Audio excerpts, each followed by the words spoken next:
What's going on, everybody? My name is Jason and this is the Tennessee Mountain Homestead.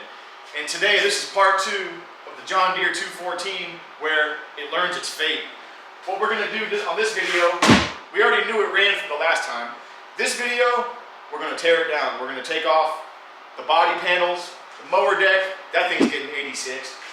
We're going to take off the tires, we're going to jack this thing up in the air, we're going to look underneath it, we're going to inspect it, we're going to see all the things that we can get off this thing and throw in the recycle bin and get this thing lightened up, gut it, trim the fat, and send it. So the first thing we're going to do, and by we I mean Stefan, is we're going to take apart this temporary battery, the connections, and we are going to pull the hood and the body panels off. And after that, we will cut back to you. So far, we got the body panel stripped off, battery, delete, and the next thing we're gonna do is start taking apart all the linkages, wires, all the associated stuff to get this motor in the garbage.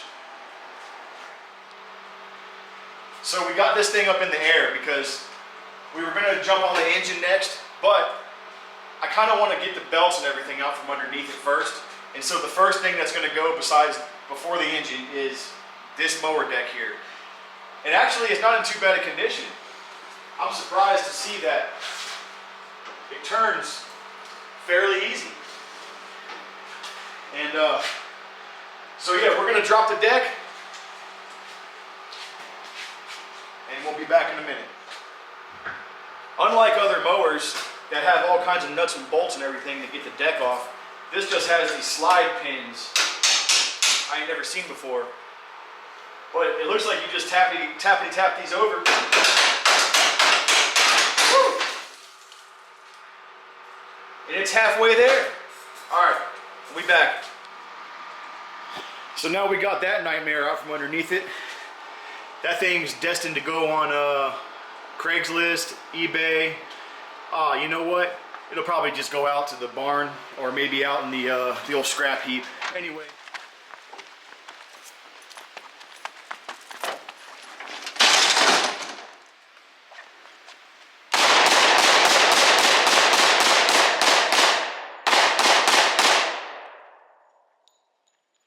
That was a much better idea.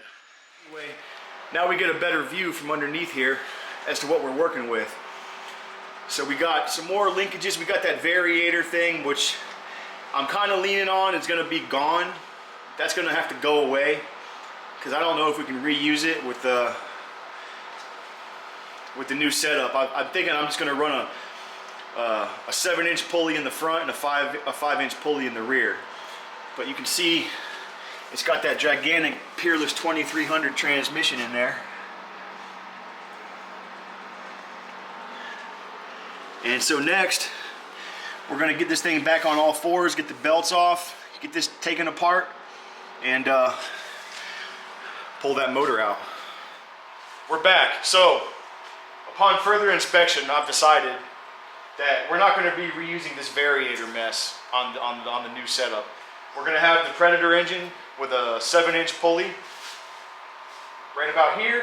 And it's going to go, we're going to have to use our own clutch system, or we'll have to make our own pulley system or whatever. And we're going to go straight back to a different pulley that's going to be mounted on that transmission. So we'll just have one belt and we're going to get rid of all that. And we'll be back.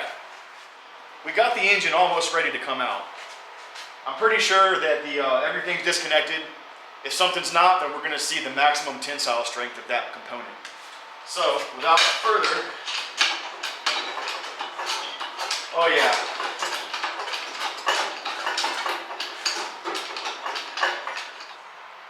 So we got the old engine out.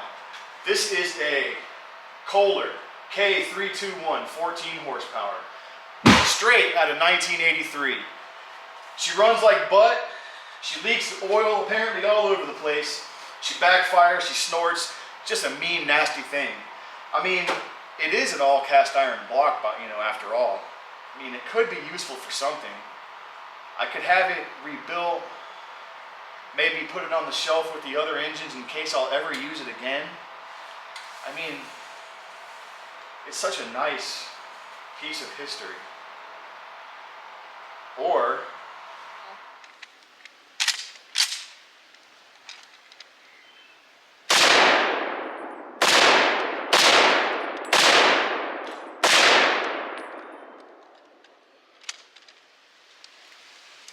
I just got jammed.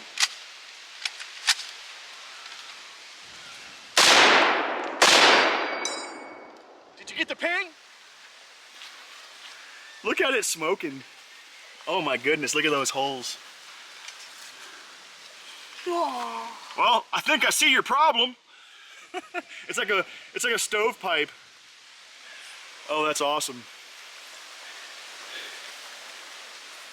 That's how that motor met its fate.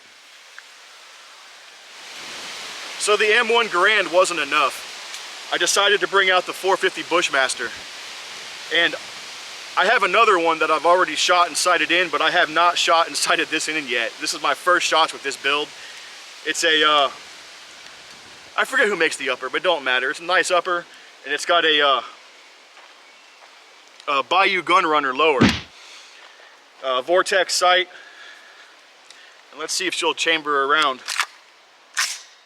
Oh yeah, she's ready to go. So this is the first shots, and we're gonna go ahead and finish off that old Kohler once and for all.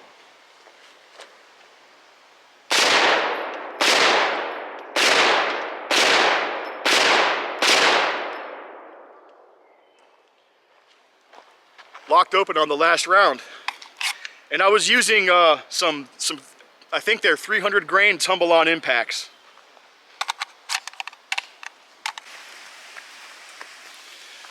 So we got some smoke again, not as much as with the M1, but look at that. You can see the crankshaft in there and everything.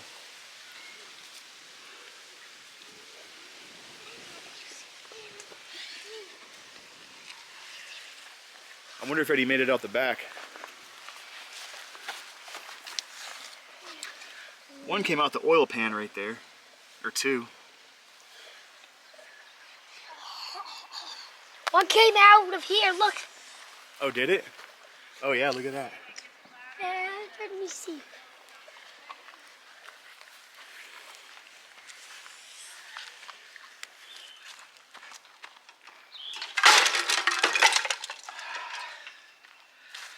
All right. We're back. So, the last thing I want to do is take off the seat, this floor pan, this body panel, and to do that, Stefan's going to remove the foot pedals, and I guess the seat should just come right off. I haven't really looked into that yet. We're going to get the pan off of it. We're going to take it outside and pressure wash it, and that's it. Hold on. All right, you ready?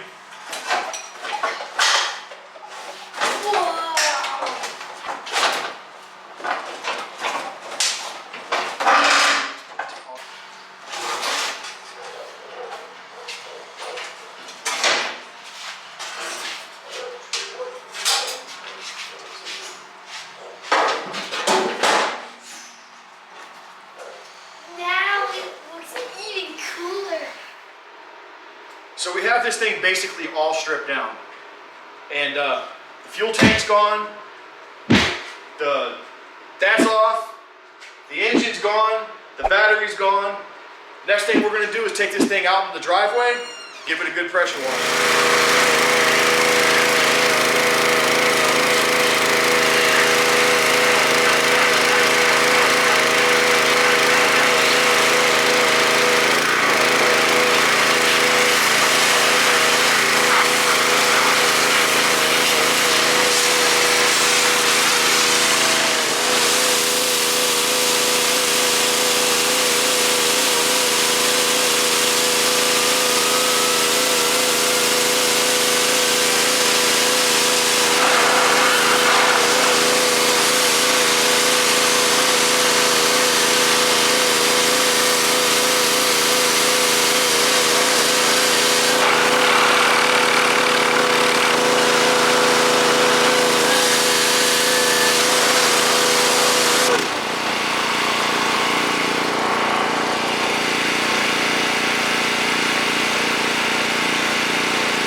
we got her all nice and clean like. So I hope you guys enjoyed today's video of the teardown process. I know I had a lot of fun. And the next thing we're gonna do is see about fitting this here Predator engine in this here mud mower. Stay tuned for the next episode, and we'll see you soon. I'm Jason, and this is Tennessee Mountain Homestead.